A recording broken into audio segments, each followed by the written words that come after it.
আপনাদের মাঝে নিশিকে নিয়ে চলে আসলাম যে আপনারা অনেকে কমেন্ট করছেন যে আপু নিশি আপুর হাজবেন্ড কি করে, আর নিশিকে এত এত ভালোবাসা দিচ্ছেন। এত এত ভালোবাসা দেওয়ার জন্য অবশ্যই আপনাদেরকে অনেক অনেক ধন্যবাদ। আর আমাদেরকে এরকম ভাবে ভালোবাসবেন। আসসালামু আলাইকুম, কেমন আছেন আপনারা সবাই? আশা করি ভালো আছেন, যে যেখানে আছেন সুস্থ আছেন। আপনাদের দোয়া আল্লাহর অশেষ রহমতে আমি এবং আমার পরিবার সবাই ভালো আছে। আমি আজকে চলে আসছি নিশিকে আপনাদের মাঝে নিয়ে, যে নিশিকে কিছু প্রশ্ন করছেন, ভাবলাম যে নিশির মুখ থেকে প্রশ্নের উত্তরগুলো শুনেন। যেহেতু আমার বোন, আমি কিন্তু একটু বেশি বেশি করার জন্য চেষ্টা করব, তাই না? যে আমার বোন ভালো আছে, আমার বোনের এই আছে সেই আছে, আমি অনেক কিছু বলার চেষ্টা করব যে না আমার বোনকে একটু বড় করি। তো আমার মনে হয় আমার থেকে শোনার থেকে ভালো যে ওর থেকে শুনেন যে ও কেমন আছে, ওর হাজবেন্ড যেহেতু রিলেশন করে বিয়ে করেছে, আগের ভিডিওতে তো বলছি যে আর এই রিলেশন করে বিয়ে করার জন্য আমার সংসারে আমার হাজবেন্ডের অনেক আমার প্রবলেমের মধ্যে পড়তে হয়েছে, কিন্তু আমার বোন আলহামদুলিল্লাহ এখন পর্যন্ত কোনো প্রবলেমের মধ্যে পড়ে নাই। সে আলহামদুলিল্লাহ অনেক ভালো আছে, আমার মনে হয়, কারণ আমি দেখছি সেজন্য বলতেছি। তারপর আপনাদের মনে হতে পারে যে রিলেশন করে বিয়ে করে কতজনের সুখী হতে পারে। নিশা আপু, আসসালামু আলাইকুম। তাহলে কি করে বলো? আমার হাজবেন্ড তেমন কিছু না, অনেকেই জানেন আমার বাসা হচ্ছে রূপপুর পারমাণবিক বিদ্যুৎ কেন্দ্রের সাথে। তো আমি আর আমার আপু একই সাথে একই জায়গাতে আমাদের দুজনেরই বিয়ে হয়েছে। তো আমার ভাইয়ের ফ্রেন্ডের সঙ্গে আমার বিয়ে হয়েছে, তাও আমার রিলেশন করে। তো আমার হাজবেন্ড ওখানে পারমাণবিক বিদ্যুৎ কেন্দ্রে একটা ছোটোখাটো কোম্পানিতে জব করে। যাই হোক, মাশাআল্লাহ, ওর স্যালারিতে আমাদের সংসারটা অনেক ভালো, সম্পূর্ণ ভালোভাবেই চলে যাচ্ছে আর কি, এটা বোঝাতে চাচ্ছি। আর আমি এটাই অনেক হ্যাপি আছি। আসল কথা, মেয়েরা কিন্তু হাজবেন্ড কি করে এটা এটা বড় বিষয় না, বা কত টাকা স্যালারি পায় এটাও কিন্তু বড় বিষয় না। মেয়েরা চাইছে হাজবেন্ড অনেক কেয়ার করবে, অনেক ভালোবাসবে, আমাকে ঘুরতে নিয়ে যাবে, এতটুকুতেই কিন্তু আমার মনে হয় মেয়েরা যথেষ্ট পরিমাণের হ্যাপি হয়ে থাকে। তো আলহামদুলিল্লাহ আমার দুই বোনের জামা যতটুকুই ইনকাম করে ভালোই করে আমাদের আমাদের হয়ে যায় আর কি। বিয়ে করাতে আমার আগের ভিডিওতে বলছে অনেক সমস্যা হয়েছে। আপনাদের ভাইয়া আমার আব্বু আম্মুর বাসায় তো আসে না আজকে 2-3 বছর ধরে।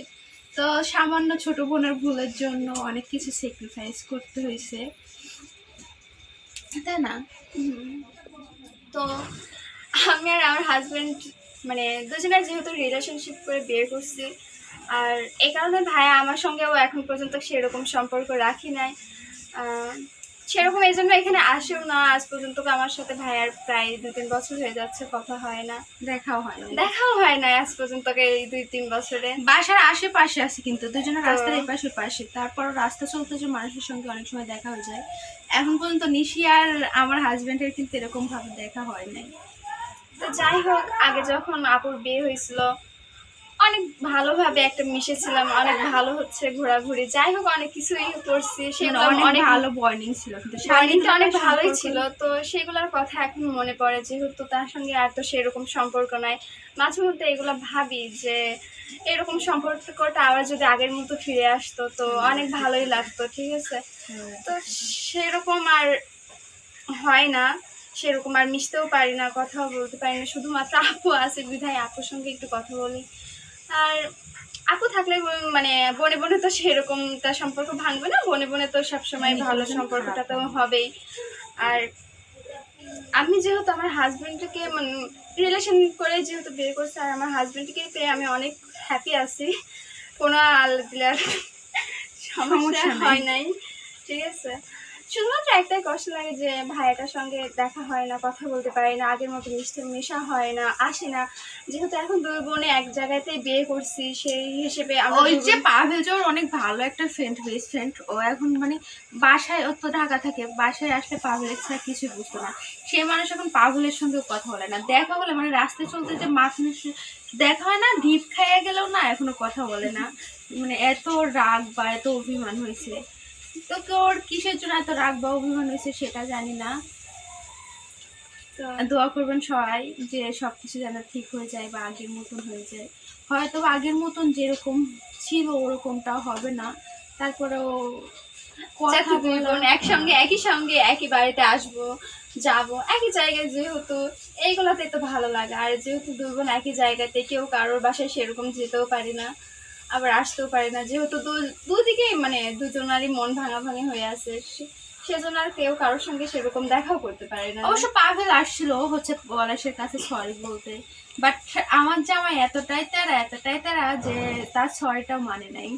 সে থেকে পাভেলের হচ্ছে আরো মন খারাপ যে না, আমি যে এখানে সরি বলতে গেছিলাম, আমি হচ্ছে তার থেকে মাপ চাইছি, সে তো আমার কথা শোনে নাই, আমি যেহেতু মাপ করে নাই, তারপর থেকে ওরও অভিমান হয়ে গেছে যে না আমি ভুল করছি, আমি তো মাপ চাইতে গেছি, আর হচ্ছে আর সে মাপ করে নাই। এমনি হয়তো বা কথা বলছিল দুজন, মানে একসাথে দোকান পর্যন্ত আসছিল। পাভেল যেহেতু গেছিল আমাদের বাসায় পাভেলের কাছে, পলাশের কাছে সরি বলতে, তো পাভেল পলাশ হচ্ছে সাথে করে নিয়ে দোকান পর্যন্ত আসছিল, কিন্তু তারপর থেকে যে একটা বর্নিং ভালোভাবে আসছে না, কথা বলা সেরকম ভাবে হয় না আর কি। তাই হয়তো এর থেকে হচ্ছে পাভেলের মনটা খারাপ। গরম পড়ছে, ঘেমে যাচ্ছে, সত্যি তো অনেক গরম। হ্যাঁ, আর আমরা কারেন্ট ফ্যান অফ করে বসে আছে আপনাদের সঙ্গে কিছু কথা শেয়ার করার জন্য। দেখছেন আপনাদের জন্য কত কষ্ট করি। তো আপনারা সবাই দোয়া করবেন যাতে আমরা সবাই আবার আগের মতো হয়ে যায়, আবার যেন সবাই মিল হয়ে যায়। ক্যামেরাম্যান ছিল মানে আমার ভাই। অবশ্য আপনারা অনেকে দেখছেন যে আগে আম্মুদের এখানে এসে আমি যখন ভিডিও করতাম, নাফিস অনেক ক্যামেরা কাঁপাইতো, অনেক মানে ভিডিও দেখতে মন চাইতো না। কিন্তু কি করব বলেন, আম্মুদের এখানে আসলে তো আমার ক্যামেরা ধরার ফার্স্ট কথা কোনো লোক নাই, দ্বিতীয় কথা হচ্ছে যে ওরা অনেক তেল পাড়ায় ক্যামেরা ধরায়, তারপর ও ক্যামেরাটা অনেক নড়াই, আর জায়গায় জায়গায় এমন করে মনটার মধ্যে সে ওরা জুতা খুলে মোজা দিয়ে পিটায়। তো যাই হোক, নিজের ভাই, এটা তো করতে পারি না। আর কি বলবো বলেন, এই হলো আমাদের হচ্ছে কষ্টের কথা, দুই বোন।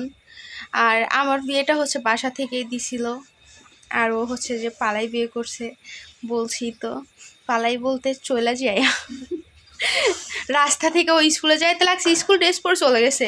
পরে আম্মু আমার ফোন দিয়ে বলে যে নিশি তো হচ্ছে স্কুলে নাকি যায় নাই, নিশি হচ্ছে নিশিকে নাকি পাভেল উঠাই নিয়ে গেছে। আমি বলি কি বলো? তো যাই হোক, এই যে 2 বছর নিশির বিবাহ বার্ষিকী পড়বে না, পড়ে গেছে না, পড়ে গেছে, হ্যাঁ 2 বছর হয়ে গেছে।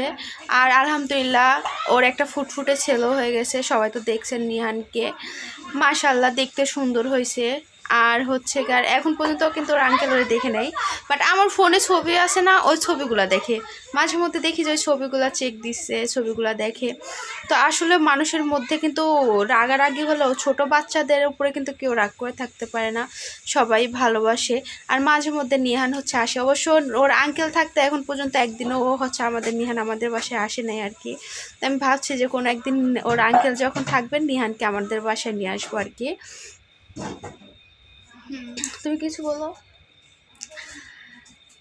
আজ 2 দিন ধরে দেখতেছি আপনারা সবাই অনেক মানে কমেন্টে ভালোবাসা দেখাচ্ছেন আর কি, দেখছি তো সেই হিসেবে হচ্ছে অনেকে কমেন্টে অনেক মানে ভালোবাসা দেখেছে নিশিকেও আমাকে, আর আমাকে তো আপনারা সবাই ভালোবাসেন সেটা আমি জানি। হ্যাঁ, আপনাদের ভালোবাসা না থাকলে তো এত দূর আগায় আসতে পারতাম না, বা এত দূর হচ্ছে যাইতেও পারতাম না।